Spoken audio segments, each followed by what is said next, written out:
You ask Tiger to solve. This deals with linear equations with one unknown. The final result is x equals 4. Let's solve it step by step. Group all constants on the right side of the equation. Subtract 1 from both sides. Simplify the arithmetic.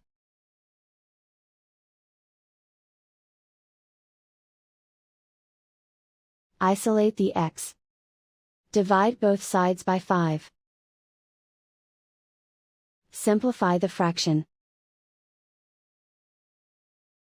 Find the greatest common factor of the numerator and denominator.